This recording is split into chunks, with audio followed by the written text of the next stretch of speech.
안녕하십니까? 네, 전국에 있는 호텔, 모텔, 매매 전문 모텔 황제입니다.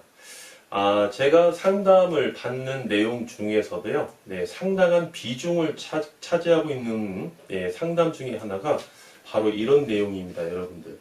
착오로 인해서 모텔 매매 계약을 취소할 수 있는지, 이런 내용에 대해서 문의 내용을 상당히 많이 받고요. 실제로 상담도 많이 해드리고 있습니다.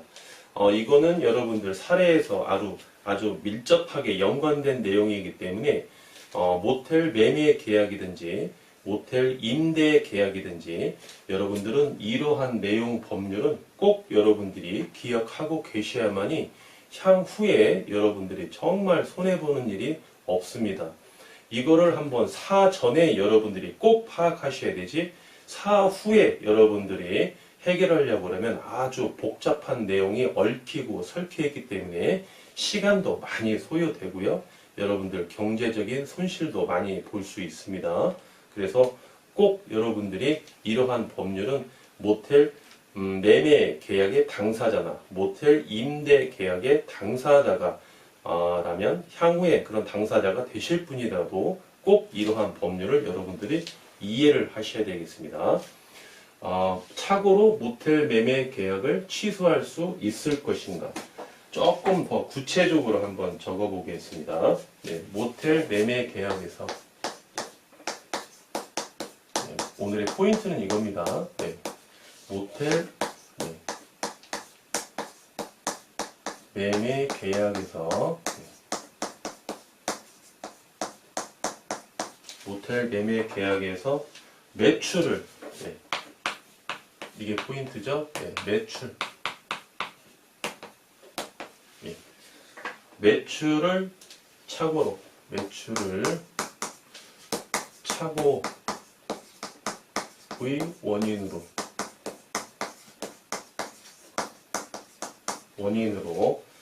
모텔 매매 계약을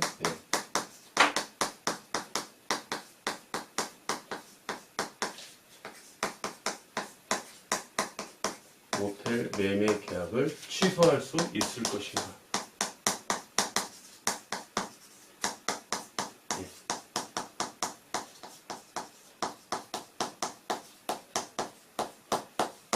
자, 여기에 대해서 모텔 황제가 명확하게 답변을 드리겠습니다.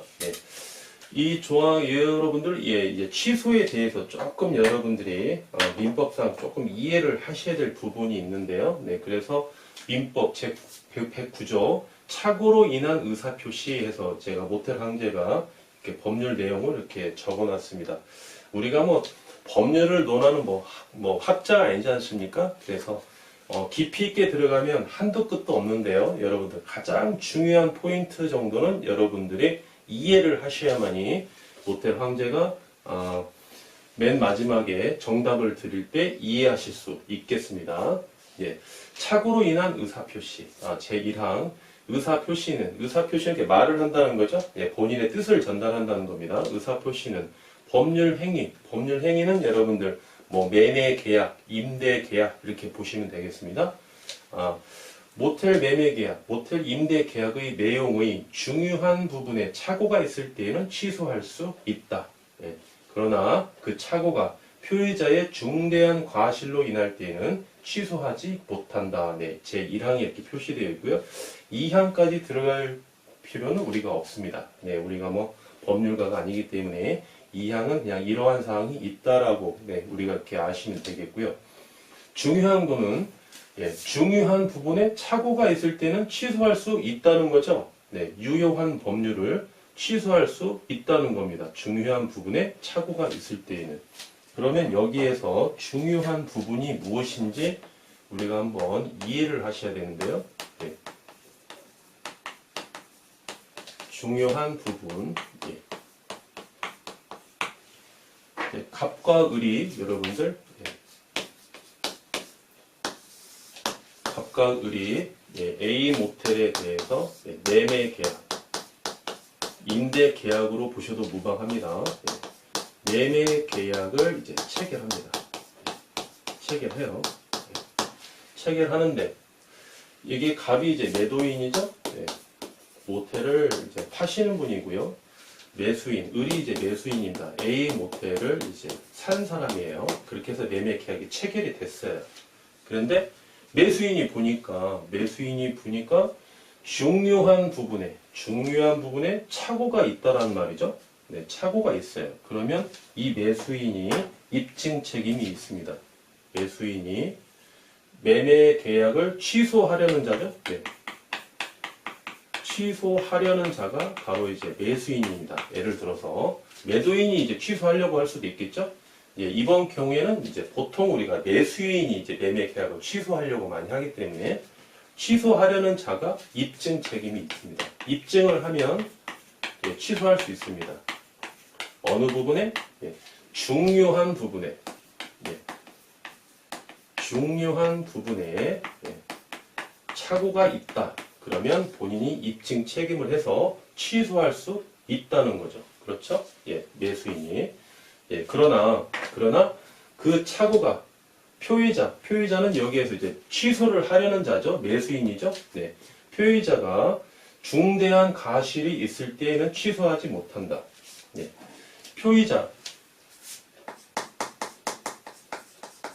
표의자가 바로 이제 매수인이죠. 예. 매수인이 예, 중대한 과실이 있답니다. 예.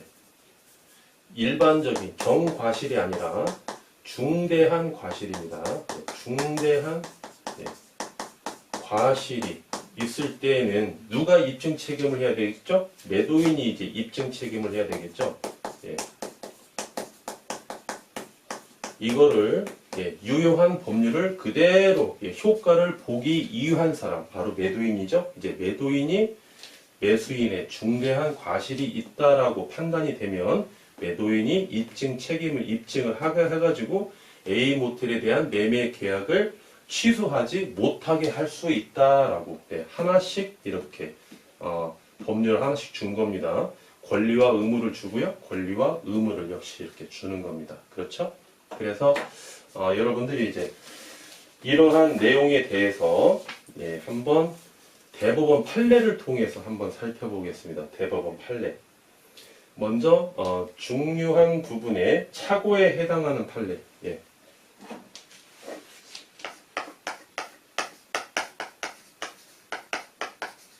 중요한 예, 부분에 해당되는 판례.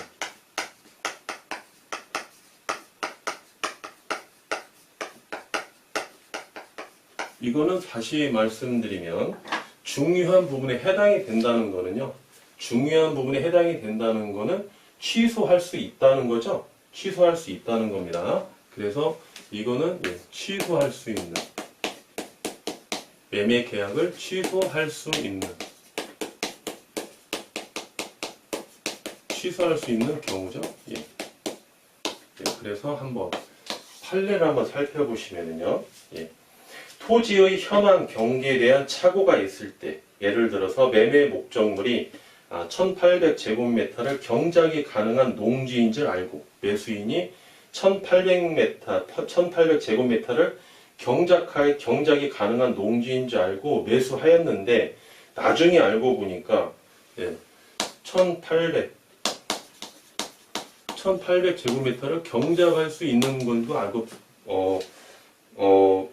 이제 농지를 이제 매수를 했는데요. 나중에 알고 보니까 1355제곱미터가 이제 하천부지랍니다. 하천부지는 경작할 수가 없죠. 네. 그러면 거의 뭐 한 3분의 2 가까이가 경작할 수 없다는 겁니다. 그렇다면 이런 경우에는 매수인이 입증 책임을 해서 중요한 부분에 해당되는 거기 때문에 취소할 수 있다는 겁니다. 매수인이 입증 책임만 하면. 네. 두 번째는요. 예.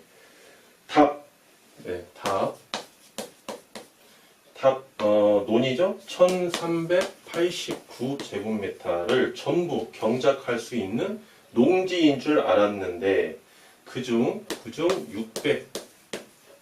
600제곱미터가 하천입니다. 하천은 농사를 지을 수가 없죠. 한 50% 정도 되는 게 하천이랍니다. 그렇다면 매수인이 이제 취소를 하려고 그래요, 법률을. 그러면 중요한 부분에 해당이 되죠. 이러한 착오는. 그래서 매수인이 입증 책임만 한다면 농지를 산 이 계약은, 매매 계약은 취소할 수 있다. 네, 뭐 이런 내용입니다. 예. 그리고 이제 우리 이제 해당되는 내용인데요. 잘 한번 보시죠. 매매 계약에서 예. 갑과 을이 A 모텔에 대해서 매매 계약을 체결했습니다. 체결했는데 예, 한번 적어보겠습니다. 양도소득세. 양도소득세가 예, 부과되지 예, 않을 것이라는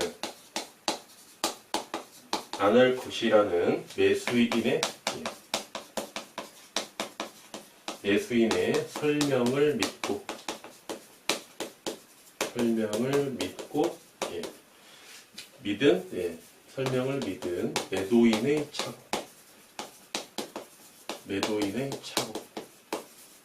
이제 이 경우가 이제 뒤바뀌는 거죠. 그렇죠? 예. 이러한 경우 누가 A 모텔 매매 계약을 예, 착오로 인해서 취소하려고 그럽니까? 이번에는 이제 매도인이 이제 취소를 하려고 그런 겁니다. 매도인이. 왜?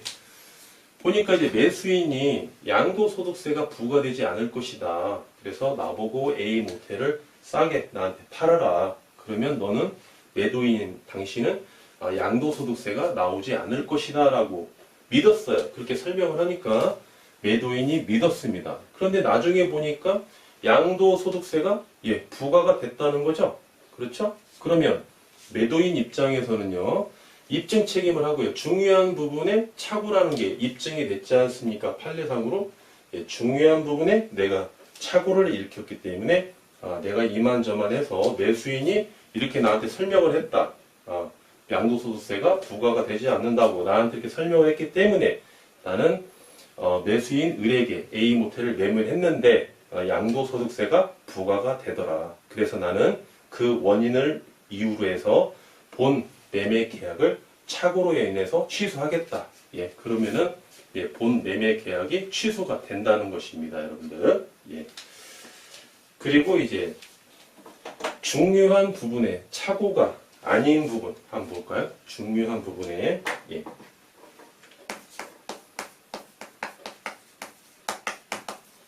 중요한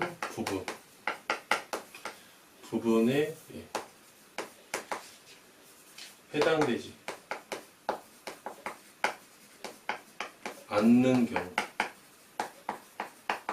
중요한 부분에 해당되지 않는 경우는 취소할 수 없다는 이야기죠. 네, 취소할 수 없고 본 계약을 취소할 수 없고 이거는 그대로 유효하다. 네, 왜? 중요한 부분에 해당되지 않기 때문에 중요한 부분에 해당이 돼야만이 취소할 수 있는데 다음과 같은 내용은 중요한 부분에 해당되지 않기 때문에 본 계약은 원칙대로 유효하다. 네, 이런 내용이죠. 예. 한번 볼까요? 예. 그 중에 우리 내용이니까 한번 볼게요. 매수인이 네, 대출을 받아. 을이죠? 네. 을이 대출을 받아 예. 잔금을 지급하기로 네. 지급하기로 한 잔금 지급 계획. 네. 이거는 중요한 부분에 해당되지 않기 때문에 매수인은 A 모텔에 대해서 매매 계약을 체결한 것을 취소할 수 있다, 없다? 네, 취소할 수 없다. 네, 그런 내용이죠. 예를 들어서 갑과 을이 이제 매매 계약을 체결하는데요. 네.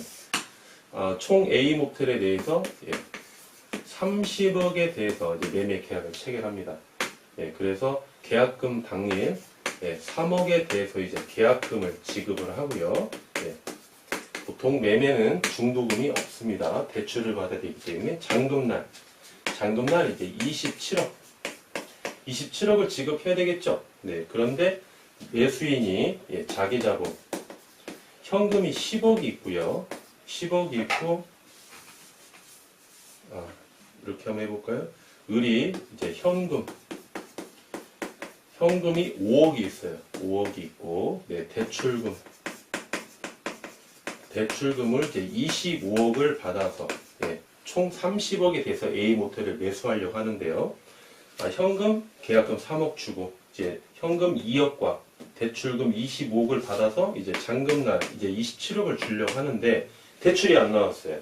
대출이 얼마밖에 안 나왔냐? 대출이 한 23억밖에 안 나왔어요. 그럼 2억이 부족하죠. 그렇죠? 2억이 부족하기 때문에 나는 본 계약을 취소하고 을 입장에서 취소하고 계약금 3억을 다시 나한테 달라 이런 이야기죠. 매도인에게. 그럼 매도인이 줘야 됩니까? 안 줘야 됩니까? 안 줘도 된다는 거죠. 왜냐하면 매수인이 을이 대출을 받아 잔금을 지급하기로 한 잔금 지급 계획은 중요한 부분에 해당되지 않기 때문에 이 계약을 취소할 수 없고 유효하다. 유효하다는 거는 이제 계약금을 이제 포기하는 수밖에 없다는 거죠. 3억을. 그렇죠?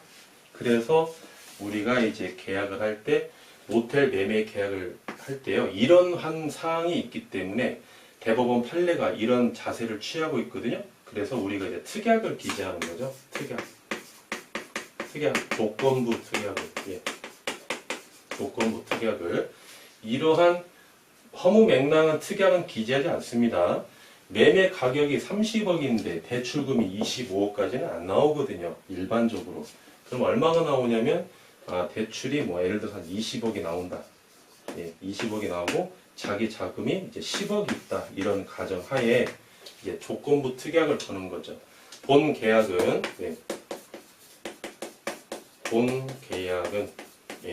매수인 을이 대출금 20억을 차입하지 못하는 경우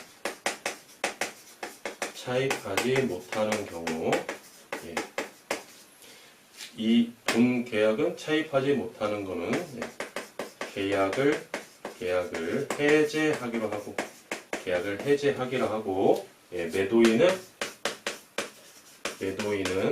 계약금 3억을 매수인에게 상환하기로 한다. 이런 이제 특약을 우리가 이제 기재를 해주죠. 이런 특약을. 그래야만이 혹시나 이제 계약이 이제 대출금 20억은 거의 나오는데 이 정도는 나오는데 이런 특약을 기재해 줌으로써 매수인의 계약금 3억을 좀 보존해 주는 거죠. 이거는 이제 바로 매도인의 동의가 있어야만이 이런 특약이 들어가는 겁니다. 그래서 보통 이런 특약은 모텔을 매매를 할 때 특약이 들어가는 경우도 있고 들어가지 않는 경우도 있는데 매수인께서 자기 자본이 약한 경우 대출을 많이 받아야 되는 경우 이렇게 좀 들어가는 경우가 있어요. 대출은 뭐 한 10억만 받고요. 자기 자본이 20억이 있습니다. 대출 10억 껌이죠. 그냥 나오죠. 매가가 30억인데 대출 10억 안 나옵니까? 100% 나옵니다. 그래서 그런 계약은 이런 특약을 기재할 필요는 없겠죠. 그래서 이런 특약을 우리가 기재를 해주는 이유는 바로 판례의 입장은 매수인이 대출을 받아 잔금을 지급하기로 한 잔금 지급 계획은 중요한 부분에 해당되지 않는다는 것은 계약을 취소할 수 없고 유효하다는 것은 을은 계약금 3억을 포기해야 된다. 그런 내용이기 때문에 이러한 내용을 기재를 해주는 겁니다. 그렇죠?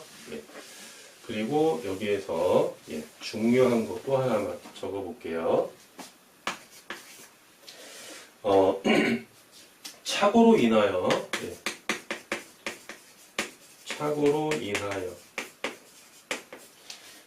인하여 표의자는 여기에서 취소를 하려는 자죠. 갑이 됐든 을이 됐든 우리가 예를 들어서 이야기했지 않습니까? 착오로 인하여 표의자는 취소를 하려고 하는 자입니다. 예, 표의자가 예, 경제적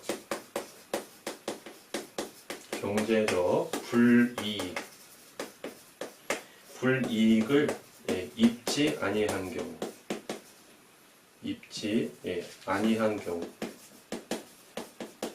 경우는 어쩌다? 네, 중요한 부분에 해당되지 않기 때문에 본 계약은 취소할 수 없고 유효하다. 네, 이런 이야기죠. 예. 예를 들어서 갑과 을이 매매 계약을 체결을 했는데요. 계약금 3억을 예, 을이 걸지를 않았어요. 예, 계약금도 안 주고 예, 이날 잔금세 30억을 다 주기로 했습니다. 30억. 예, 30억을 주기로 했는데 이게 경제적 불이익이 발생되지 않죠? 네, 3억을 손실 안 받기 때문에 그러면 을의 입장에서는 본 계약에 대해서 경제적인 불이익이 없지 않습니까? 아니, 이 불이익을 입지 않았기 때문에 본 계약을 취소할 수 없다는 겁니다. 예를 들면 그렇다는 이야기입니다. 그래서 경제적인 불이익을 꼭 당해야만이 중요한 부분에 해당되는 이런 내용에 되어 있을 때 그 표의자 계약을 취소하려는 자는 입증 책임이 있고 중요한 부분에 해당이 되면 본 계약을 취소할 수 있다. 네, 이런 이야기입니다. 예, 그러면 이제 결론에 들어가서요. 매출을 착오로 인해서 모텔 매매 계약이나 모텔 임대 계약을 취소할 수 있을 것인가 아니면 그렇지 않을 것인가 이게 법원의 입장을 한번 살펴보겠습니다. 먼저 결론부터 한번 말씀드릴까요? 네, 원칙적으로 매출을 착오를 원인으로 모텔 매매 계약 또는 임대 계약을 취소할 수 없습니다, 여러분들. 취소할 수 없습니다. 거래의 안전을 보호하기 위해서요. 이거를 법원에서 취소를 해주지 않습니까? 이 업무 마비됩니다. 이 계약을 취소해달라고 계속 소송을 걸거든요. 원칙적으로 거의 취소할 수가 없습니다. 한번 사례를 보시면 갑과 을이 매매 계약을 체결했는데요. 월 매출이 6천만 원씩 나온다는 말을 믿고 을이 매매 계약을 체결했는데 실제로 영업을 해보니까 한 4천만 원밖에 안 나와요. 4천만 원밖에 안 나옵니다. 을 입장은 뒤로 꽈당이죠. 그런데도 불구하고 을이 갑에게 소송을 겁니다. 월 매출이 6천만 원인지 알고 당신이 이야기해서 내가 매매 계약을 체결했는데 내가 실제로 운영해보니까 매출이 4천만 원밖에 안 나오더라. 당신은 나에게 사기를 친 거 아니냐 해서 소송을 겁니다. 소송을 걸어도 을은 취소할 수도 없고요. 사기로 구속되지도 않습니다, 여러분들. 그래서 중요한 게 뭐냐? 을은 계약을 체결하기 전에 본 모텔이 월 매출 6천만 원인가 아닌가를 본인 스스로가 이거를 판단을 하셔야 된다는 겁니다. 그래서 여러분들이 이게 굉장히 중요한 건데요. 근데 예를 들어서 4천만 원이 아니고요. 현저하게 낮습니다. 매출이 한 반토막밖에 안 나와요. 3천만 원. 6천만 원인지 알고 계약을 체결했는데 3천만 원밖에 안 나옵니다. 3천만 원. 현저하게 매출이 낮은 거죠. 그렇죠? 근데 여기서 이자 주고 경비 주면은 남는 게 하나도 없어요. 이 정도 매출이 현저하게 차이가 나는 경우에는 소송을 해서 이 사람이 매도인이 사기를 구속당하진 않지만 어느 정도 손해배상은 받을 수 있다. 사례에서는 좀 그렇게 볼 수 있고요. 또 예외적으로 취소할 수 있는 경우도 있습니다. 물론 취소할 수 있는 경우도 있어요. 그래서 매도인 갑은 이제 사기로도 고소할 수 있는데요. 사례를 통해서 한번 보겠습니다. 갑과 을이 X 모텔에 대해서 이제 매매 계약을 체결하지 않습니까? 그러면 보통 저희도 그렇게 중개를 많이 하는데요. 우리가 직원이 한 100명이 넘지 않습니까? 그러면 저희 직원들끼리도 공동 중개를 합니다. 매도인과 연관되어 있는 중개인이 있고요. 매수인, 을과 연관되어 있는 B라는 중개인이 이렇게 있습니다. 그래서 이제 둘이서 공동 중개를 하는 거죠. 그래서 매출을 원하시면은 B가 A에게 매출을 청구해서 다시 전달받아서 손님한테 확인을 해드리고요. 이러한 공동 중개하는데 갑이 매출이 이제 3천만 원밖에 안 나와요. 그런데 모텔을 팔아야 된답니다. 그래서 매출을 속이죠. 얼마에? 7천만 원에 속여요. 누구랑? 갑과 A가 짜고, 갑과 A가 짜고 B와 을을 속여서 매출을 7천만 원에 장부를 조작해서 만듭니다. 얼마든지 조작해서 장부 만들 수 있겠죠? A 카드로 X 모텔에 가서 카드 긁으면 되는 거거든요. 통장 받으면 다시 A한테 입금시키면 되는 거니까. 그런 식으로도 매출을 많이 속입니다. 기재 장부를 속여서 컴퓨터를 조작해서 매출을 7천만 원 이렇게 만들었습니다. 그죠? 그러면 여기에서 선의의 피해자, 을이라는 중개인과 B라는 중개인과 을이라는 매수인이 이제 선의의 피해자가 나타나죠. 선의의 피해자가 나타납니다. 그래서 이렇게 둘이서 손을 잡고 파헤쳐서 이거를 발견을 했어요. 둘이 짜고 매출을 7천만 원을 속여서 매매를 했다. 이런 경우에는 갑과 A는 이게 사기로 구속됩니다. 구속되고 손해배상도 청구할 수 있고요. 이 정도 나오면 여러분들 취소할 수 있습니다. 매매 계약을 취소할 수 있고요.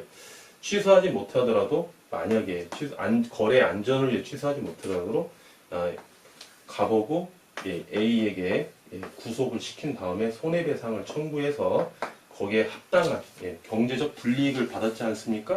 경제적 불이익을 받았으면 여기에 대해서 소송을 통해서 손해배상을 청구할 수 있다는 거죠.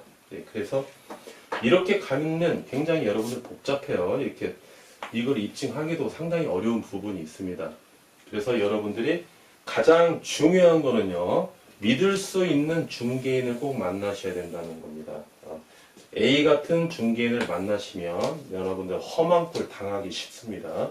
꼭 B 같은 이런 중개인을 여러분들이 만나서 신의칙에 위반되지 않고 신뢰감이 있고 능력이 있고 정말 거짓말 안 하고 이렇게 신의 성실의 자세로 중개하는 B라는 중개인을 꼭 여러분들이 만나셔야 되고요.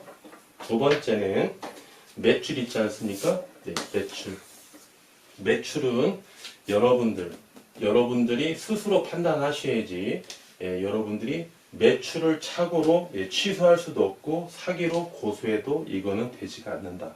그렇죠? 그래서 여러분들 다른 건 몰라도 꼭 매출은 꼭꼭 체크하고 꼭 짚어서 또 확인하고 또 확인하고 또 확인해서 여러분들이 매출은 반드시 스스로 확인하셔야 된다. B와 함께 손 잡고 공동으로 계속 확인하는 작업이 중요하다. 이렇게 말씀드릴 수 있겠습니다. 매출을 확인하는 방법 가장 기본적인 게 뭡니까? 카드 매출, 소셜 미디어 매출. 그렇죠? 그다음에 현금 매출은 우리가 입증하기 좀 어렵지 않습니까? 그래서 세탁비랄지 수도세, 전기세, 직원 고용 현황, 그리고 직원들 월급을 얼마씩 주는지. 그렇죠? 그리고 컴퓨터에 입력되어 있는 대실 시간, 대실 횟수, 숙박 시간. 그렇죠? 이런 거를 면밀하게 따져보면은 불일치가 되는 경우가 있어요. 그거는 매출이 가짜라는 겁니다. 그래서 어느 정도 실력이 있어야만이 그거를 유추해낼 수 있는데요. 세탁비와 전기세, 수도세 뭐가 안 맞다. 그런 매출이 조작되는 겁니다, 여러분들. 매출이 5천만 원인데 청소 직원이 2명밖에 고용이 안 돼 있어요. 그럼 거기 매출은 최대 4천만 원밖에 안 된다는 거거든요. 그렇죠? 거기에 따른 전기세, 가스비, 세탁비, 비품비 모든 거를 연관을 시켜보면 매출은 나오게 되어 있습니다. 그게 바로 실력이지 않겠습니까, 여러분? 오늘 말씀드린 내용은요, 착오로 인해서 특히 매출의 착오로 인해서 모텔 매매 계약을 취소할 수 있을 것인가? 원칙적으로는 없다. 그래서 더 조심해야 된다라고 말씀드리겠습니다. 감사합니다.